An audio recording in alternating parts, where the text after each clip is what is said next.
할렐루야. 반갑습니다, 성도 여러분. 오늘도 또 한 주간이 시작되는 월요일인데 이렇게 아침부터 하나님의 말씀으로 하루를 시작하시는 성도 여러분들에게 이번 한 주간을 이겨낼 수 있는 말씀의 은혜로서 힘주시는 복된 시간 되시기를 주님의 이름으로 축복합니다. 오늘 우리가 함께 묵상하는 하나님의 말씀은 역대상 11장 1절부터 47절까지 말씀입니다. 어제 묵상 본문과 오늘 묵상 본문을 합쳐서 11장 전체를 함께 살피도록 하겠습니다. 오늘의 성경에서 다윗은 드디어 온 이스라엘의 왕이 되고 다윗과 함께 했던 용사들의 명단이 소개되어 있습니다. 오늘의 성경 1절부터 9절은 다윗이 온 이스라엘의 왕이 된 것을 말합니다. 길보아 전투에서 사울 왕과 세 아들들이 죽은 후에 유다 지파는 다윗을 왕으로 세우고 다윗은 헤브론에서 7년 6개월 동안 왕으로 다스렸습니다. 이 기간 중에 사울 집안에는 아들 이스보셋과 손자이자 요나단의 아들 무비보셋이 아직 생존해 있었습니다. 사울의 군대 장관이었던 아브넬은 길보아 전투에서 생존했고 이후에 사울의 아들 이스보셋을 왕으로 추대하면서 잠깐 동안 왕국이 둘로 쪼개집니다. 이후에 아브넬과 이스보셋 사이에 분열이 생기고 아브넬이 다윗과 밀약을 맺고 국가를 통일하기로 합니다. 그러나 그 협약을 마치고 돌아가던 아브넬을 다윗의 군대 장관이던 요압이 살해하는 그런 사건이 생기죠. 이스보셋마저 그의 군장들에 의해서 암살당해 버립니다. 이렇게 사울 왕조는 완전히 막을 내립니다. 그러자 북쪽의 장로들이 헤브론으로 다윗을 찾아와서 다윗의 왕권을 인정하고 다윗은 비로소 통일 이스라엘의 왕이 됩니다. 오늘의 성경은 그렇기 때문에 다윗이 헤브론에서 다스린 지 7년 6개월이 거의 다 됐을 무렵에 일어난 일이 되겠지요. 오늘의 성경에서 다윗이 온 이스라엘의 왕이 되는 것의 정당성을 세 가지로 말해줍니다. 첫째는 다윗이 온 이스라엘에서 민심을 얻었다는 것입니다. 이것은 오늘의 성경에서 우리는 왕에 가까운 혈족이니이다 이렇게 장로들이 말하고 있는 것에서 발견할 수 있습니다. 얼마나 장로들이 다윗의 통치 아래 있는 것을 원했으면 우리는 당신과 가까운 혈족이 아닙니까? 이렇게 얘기하면서 다윗 휘하로 들어가기를 소망했던 것이죠. 둘째는 사울이 왕일 때에도 전쟁에 앞장섰던 사람이 다윗이었다는 사실입니다. 그 당시에 매번 전쟁 때마다 앞장서서 이끌고 나가는 사람은 마땅히 왕이 되어야만 했었습니다. 그런데 사울이 왕일 때에도 전쟁에 앞장섰던 사람이 다윗이었다는 말입니다. 여기서 앞장섰다는 말은 마치 총사령관이 되어서 이끌고 나가서 싸웠다는 그런 말이 됩니다. 단순히 무슨 선봉에 섰다든지 이런 말이 아니라 전쟁 전체에 대하여 책임을 지는 사람으로 다윗이 그때부터 활동했다는 것을 말하죠. 사울 왕은 다윗을 시기하면서도 그가 출정하면 승리했기 때문에 그를 사위 삼고 자신을 대신해서 군대를 이끌고 출정하게 했었던 것입니다. 셋째는 이미 하나님께서 다윗이 왕이 될 것을 말씀하신 바 있다는 것입니다. 이는 사무엘상 16장 12, 13절에 기록되어 있는데 사무엘 선지자는 하나님의 말씀에 따라 다윗이 왕이 될 것을 말하면서 그에게 기름을 부었고 그날 이후로 다윗은 여호와의 영에게 크게 감동했다고 성경이 말하고 있습니다. 이 세 가지 명분으로 다윗은 온 이스라엘의 왕이 될 수 있었고 여부수 사람들이 살고 있던 예루살렘 지역으로 진군해서 여부스 사람들을 정복하고 그곳을 다윗성으로 명명하고 왕으로서의 통치의 기반을 삼았습니다. 이렇게 다윗이 예루살렘에서 다스리는 것이 시작된 것이죠. 역대기 기자는 다윗이 왕이 되고 승승장구했던 것에 대하여 9절에서 만군의 여호와께서 함께 계시니 다윗이 점점 강성하여 가니라 이렇게 요약합니다. 성경에서 하나님께서 함께 계신다는 것은 형통과 순탄과 번성의 보장이었습니다. 창세기 26장 24절에서 하나님께서 이삭에게 나는 내 아버지 아브라함의 하나님이니 두려워하지 말라. 내 종 아브라함을 위하여 내가 너와 함께 있어 내게 복을 주어 내 자손이 번성하게 하리라. 이렇게 말씀하셨고요.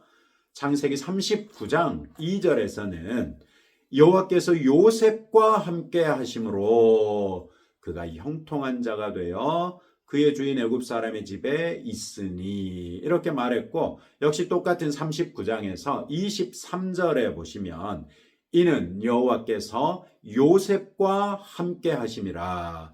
여호와께서 그를 범사에 형통하게 하셨더라. 이렇게 말씀하고 있습니다. 하나님께서는 아브라함과 이삭과 야곱과 함께 하셨던 것처럼 또 요셉과 함께 계셨던 것처럼 다윗과도 함께 계셨던 것이죠. 그것이 다윗의 형통의 비결이었습니다. 하나님께서 다윗과 함께 계셨기 때문에 그가 백성의 지지를 얻을 수 있었고 전쟁에서 승리할 수 있었으며 하나님의 선택을 받아 이스라엘의 왕이 될 수 있었던 것입니다. 오늘날 우리도 형통과 순탄과 번성의 복을 소망하지요. 그리고 성경은 매우 단순한 비결을 제시합니다. 하나님께서 우리와 함께 계시면 됩니다. 이는 우리의 형통과 순탄과 번성에 관하여 전심으로 하나님만을 신뢰할 수 있는가 하는 도전을 우리에게 제시합니다.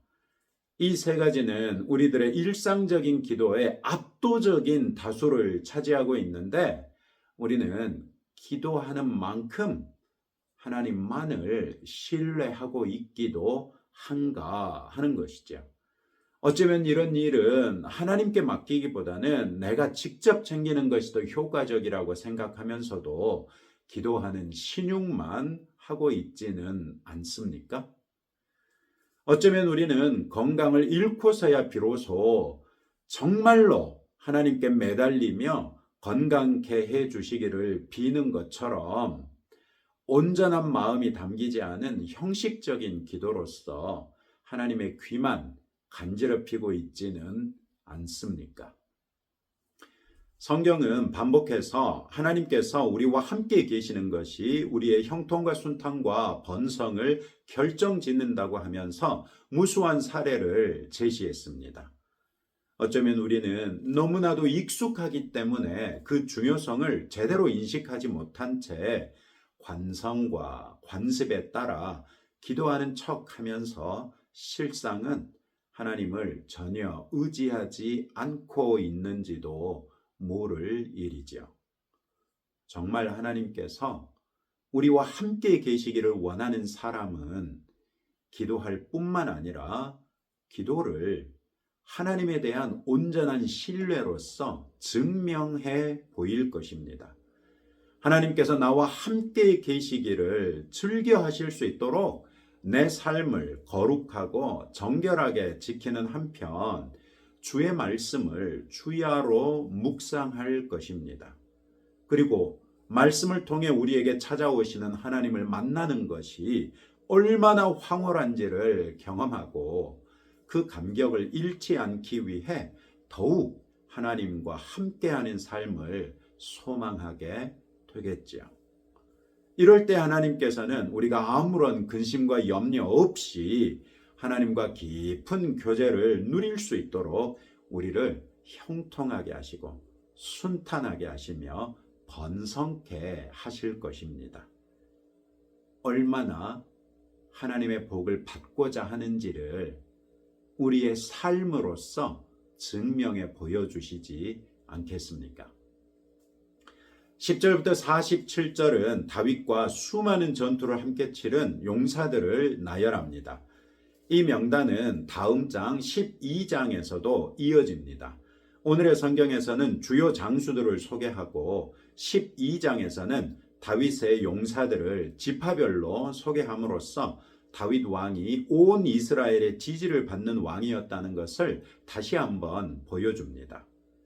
오늘의 성경과 사무엘하 23장 8절부터 39절에 있는 명단을 참고해 보시면 다윗의 용사들은 혼자서도 수백 명을 맞설 수 있었던 3명의 장수들, 이 사람들의 이름은 야소브암, 엘르아살, 삼마, 이렇게 3명이 이름이 밝혀 있고요.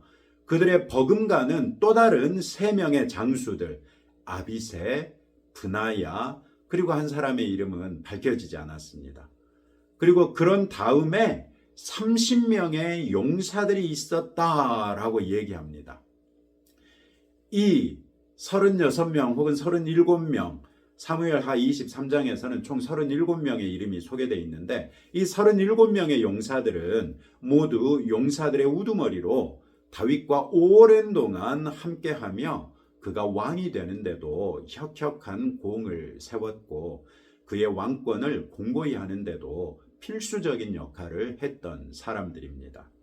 특히 오늘의 성경은 이 30명의 용사들을 소개하면서 무려 최소한 50명의 용사들을 소개하고 있고 그들 중에 몇 사람은 또 다른 추종자들을 거느린 사람들이었다고 얘기해 줍니다. 이런 사실은 다윗이 강력한 군사력을 뒷받침했던 강력한 군사력의 지지를 받았던 왕이라는 것을 말해주지요. 그러면서도 이들 용사들이 다윗을 얼마나 충심으로 섬겼는지를 15절부터 19절에 소개되어 있는 사건을 통해 보여줍니다.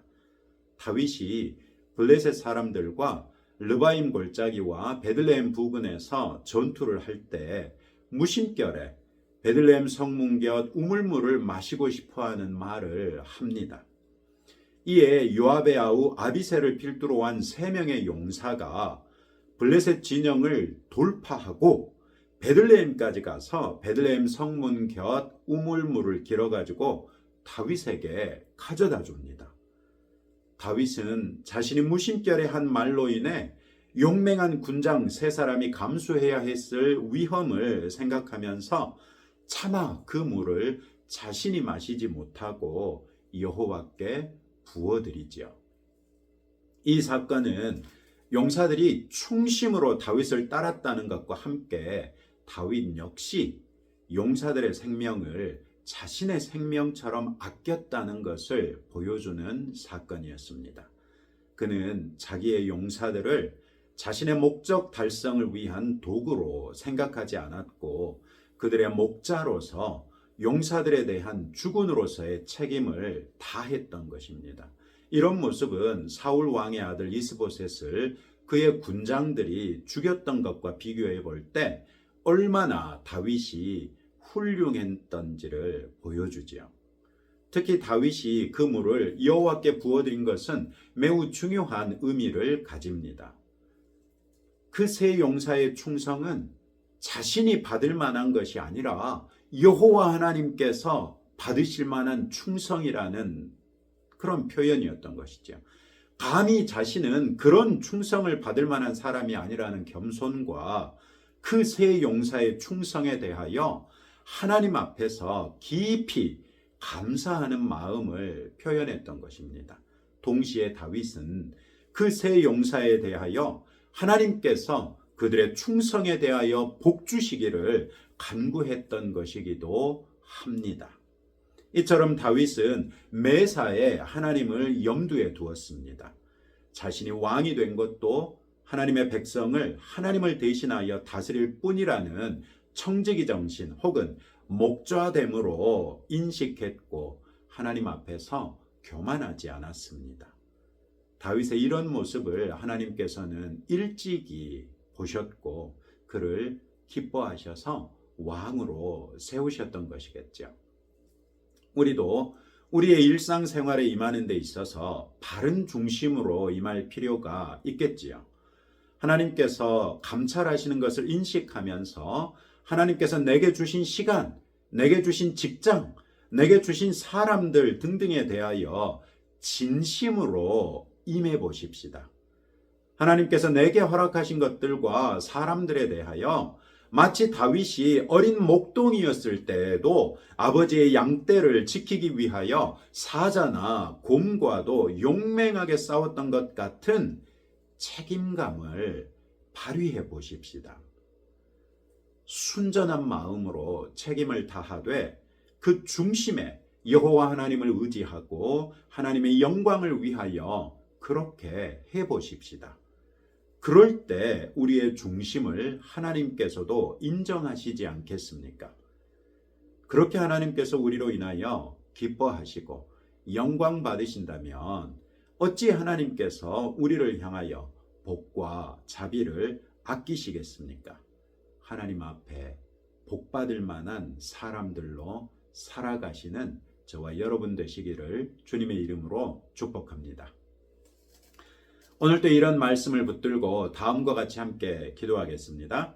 거룩하고 정결한 삶으로서 하나님께서 나와 함께 계시기를 소망하는 성도가 되도록 기도하시고 하나님께서 맡기신 사람들과 일에 대하여 순전한 마음으로 책임을 다하고 하나님을 의지하고 하나님의 영광을 위하여 최선을 다하도록 기도하시고 이제 새 정부의 조각을 위해서 또 미국과의 통상 관련 협상을 위해서 잘 준비해서 국익을 잘 지킬 수 있도록 우리가 꼭 기도해 줘야 할 것 같습니다.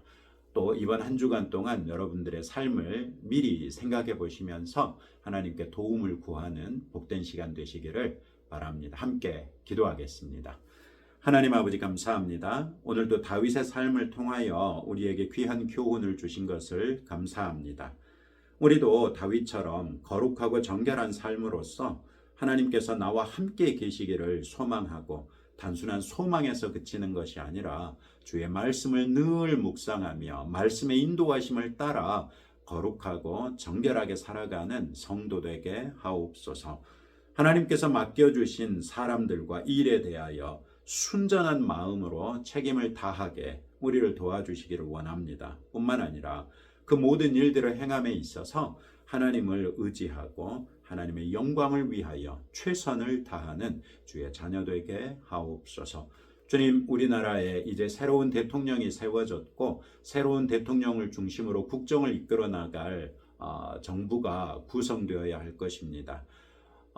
국무총리 청문회부터 시작해서 장관들 한 사람 한 사람에 대한 검증들이 이루어질 텐데 이것이 당리당략에 따라서 아전투고하는 것이 아니라 우리나라의 국익을 위하여 정부가 신속하게 조각되게 하시고 그래서 우리에게 직면한 여러 가지 문제들, 특별히 미국의 통상 압력에 대하여 지혜롭게 잘 대처하게 하셔서 국익을 지켜낼 수 있는 그런 정부가 될 수 있도록 긍휼과 자비를 더하여 주시기를 원합니다.